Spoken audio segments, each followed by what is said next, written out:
If Victor Wembanyama wasn't already terrifying enough on his own, Into Victor, he's ahead of the pack, he just puts it over. the San Antonio Spurs just added something even scarier to the mix. A rookie guard who plays like he skipped the rookie phase completely. A guard who steps on the court with the poise of a 10-year veteran. A guard who does not hesitate, does not flinch, and does not play like a teenager adjusting to the speed of the NBA. His name is Dylan Harper, and from the moment he touched the floor, it became clear that the league was not prepared for what he can already do. This is someone who carries himself with the aggression, the patience, and the intelligence of a player who already knows exactly who he is. The first signs of a problem. You see the signs immediately when Harper faces pressure. Most rookies tense up when defenders crowd them, but Harper welcomes the contact.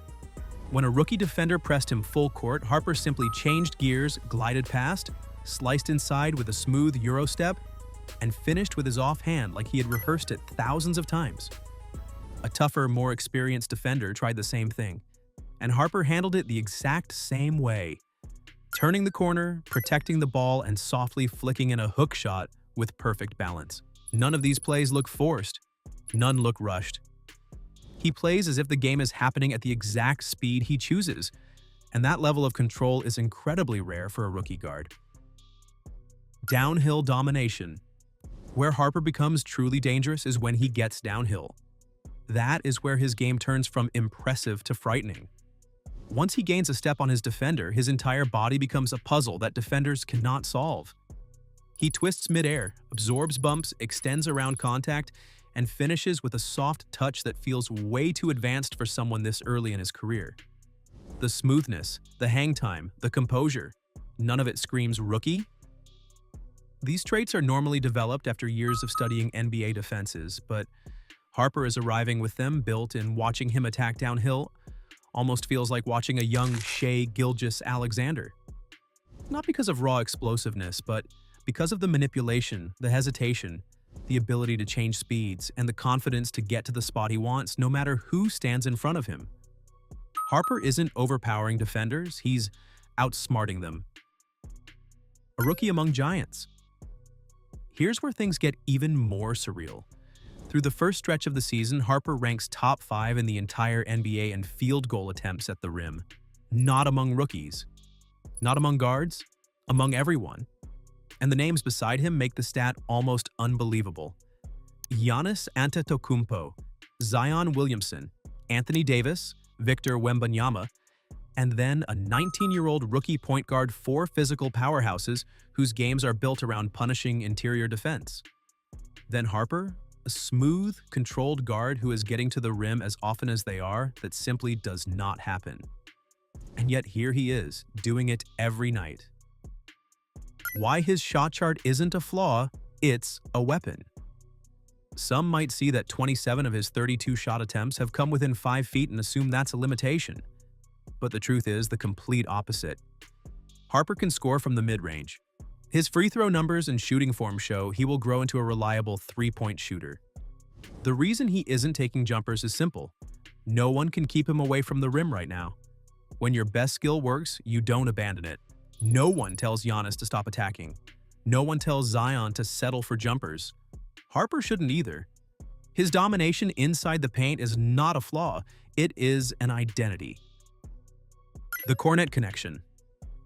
One of the most surprising parts of the Spurs' early season success is how naturally Harper has meshed with big man Luke Kornet backup point guards, live or die by their chemistry with their centers, and Harper's instant connection with Kornet has transformed San Antonio's second unit into one of the most reliable groups in the league. Their pick-and-roll timing is sharp, their spacing is complementary, and every possession feels like they already understand where the other will be. Through just a few games, both of them have posted strong plus-minus numbers, and both have made game-changing contributions whenever the starters take a breather. This is the kind of synergy coaches dream about, an unexpected pairing that stabilizes the offense and punishes opponents who relax when the bench comes in. And as their chemistry grows, so will their impact, because the Spurs don't just have a strong starting group anymore, they have a dangerous second wave that plays with discipline and purpose. Why the Spurs aren't worried about the Fox situation. For weeks, fans and analysts have debated what the arrival of Dylan Harper means for De'Aaron Fox. But the Spurs have no reason to panic because every possible scenario benefits them. If Fox returns and excels, San Antonio suddenly has an elite point guard alongside Wemby and a sixth man who plays above his age. If Harper continues developing at this pace and eventually earns a bigger role, Fox becomes a valuable trade asset who can bring back picks, depth, or another star piece. There is no negative outcome here. The Spurs aren't stuck in a guard dilemma. They're surrounded by abundance.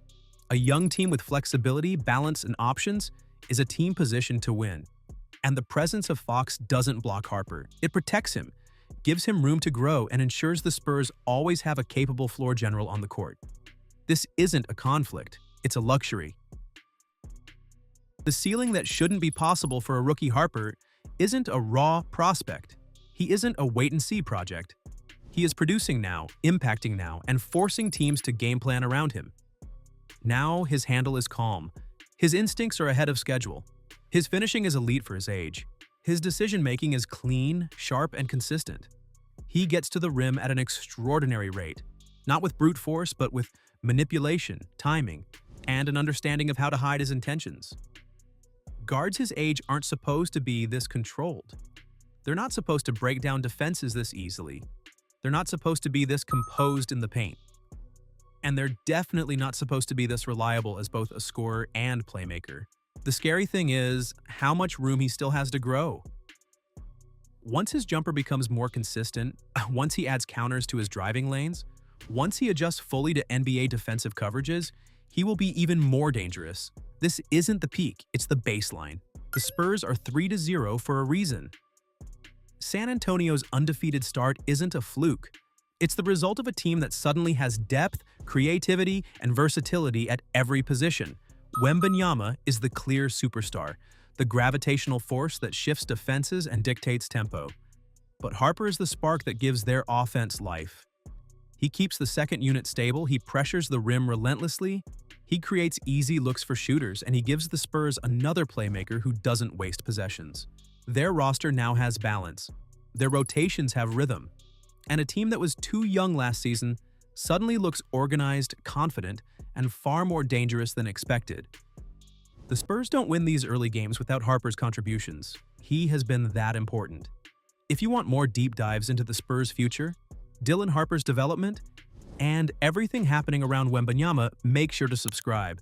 Drop a like so more NBA fans find this video and comment which players or teams you want broken down next. Thanks for watching, and enjoy your day.